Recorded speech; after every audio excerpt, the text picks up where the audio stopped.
बर'निल' बाथ्रा नङा दुलाराय ट्राइबेलफोरखौनो जायफ्रा ख्रिस्टान जाबाय बिसोरखौ ट्राइबेलनिफ्राय दानगोन होनना बुंदों आरो बेवहाय जोंनि गोबां साननो रोङि बर'फोरबो दं गुबुन गुबुन ट्राइबेलफोर दं बिथांमोना सहजग खालामदों बियो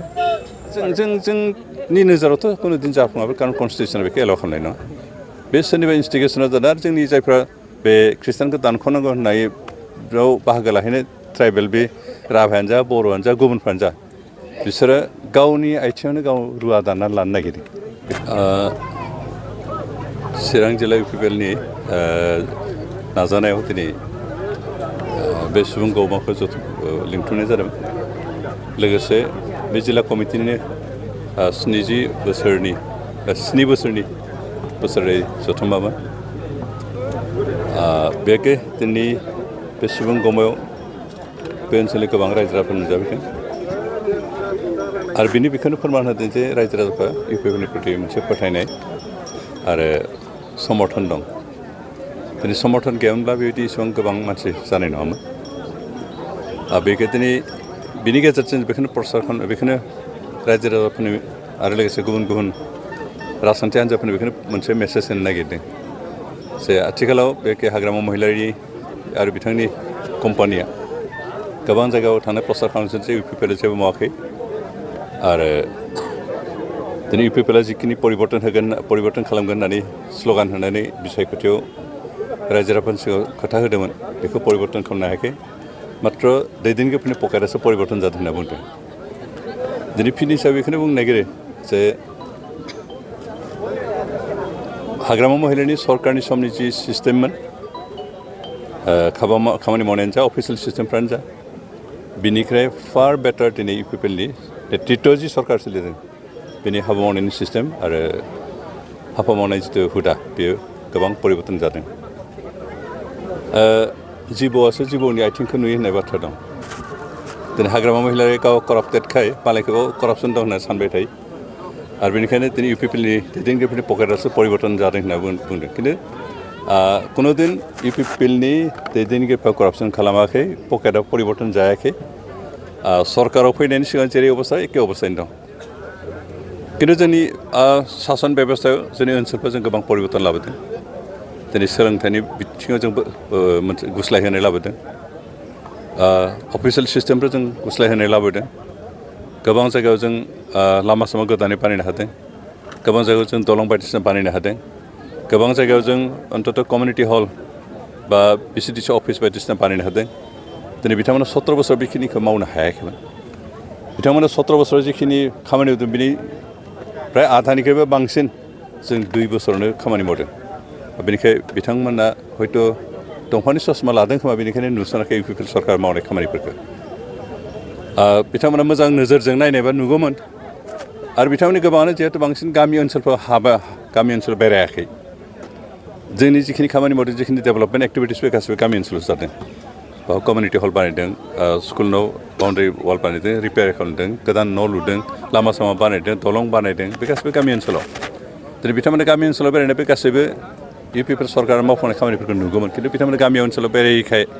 बेफोरखौ नुवाखै आरो बेनिखायनो जेबो खामानि मावाखै होनना बुंदों बेनिखायनो हायोबा बिथांमोना गामि ओनसोलाव बेरायथों नायथों इउपिपिएलआ मा मावदों मावा बिनि हिसाबखौ होथों जेरै हाग्रामा महिलारिमोनहा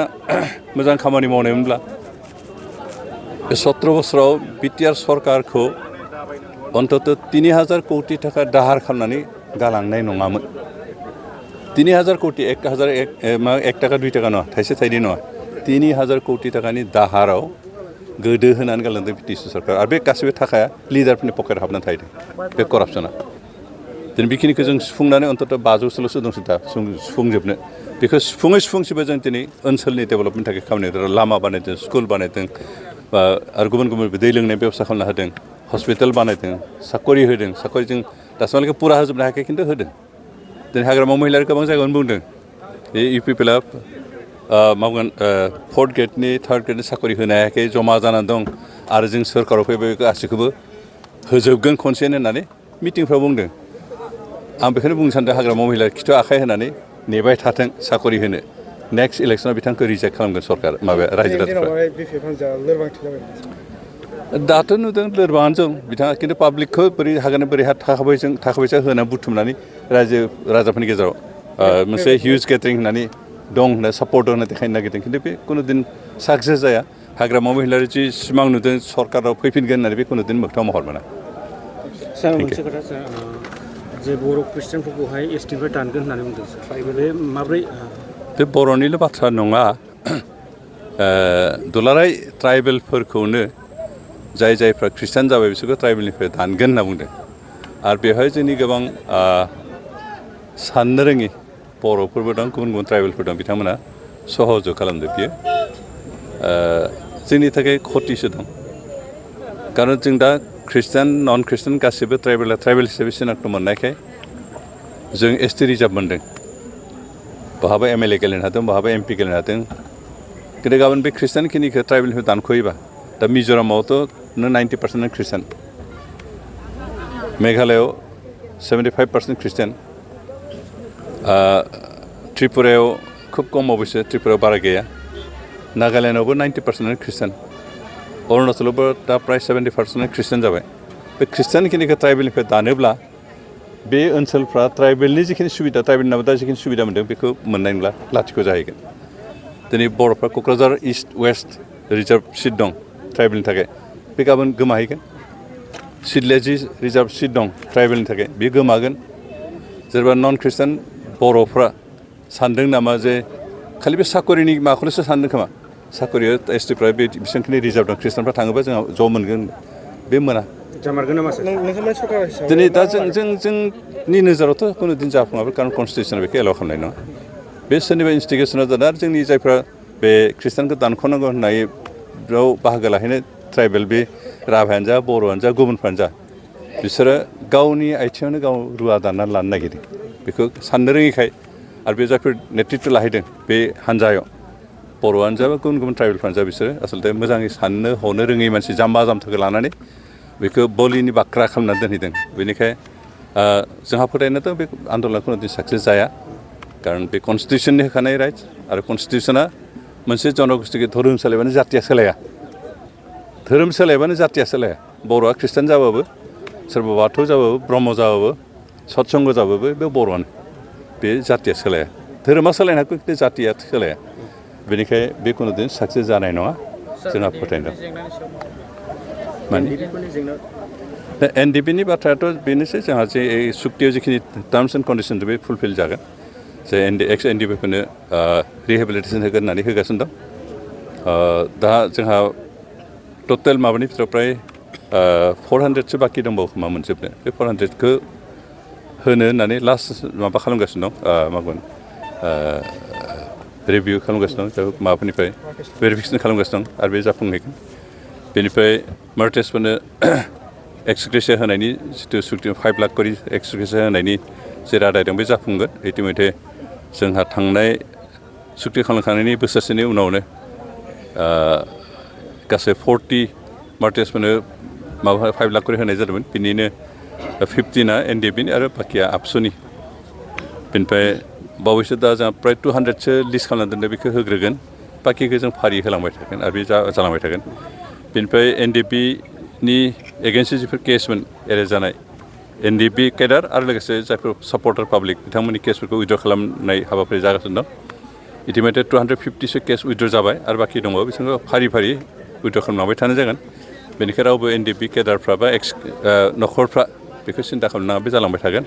हयथ' किसु टाइम नांगोन खारन सरकारनि माबाफ्रा एसे गोबाव नाङो बिनिफ्राय एनडिपिफोरखौ एक्स एनडिपिफोरखौ साकरि रिक्रुट खालामगोन होननाय बे माबाया दं बेखौबो खालामनाय जागोन बेखै जोंनि एनडिपि केडारफोरनि फ्रायानो बैसोआ बे आर्मि पुलिसनि थाखाय एसे बारा जाहैबाय बेनिखाय मोननाया खुब खमसै खिन्थु सिभिल जेफोर मा दं 4th ग्रेड 3rd ग्रेड बेवहाय जायफोरा क्वालिफिकेसन दं एजआ थोनो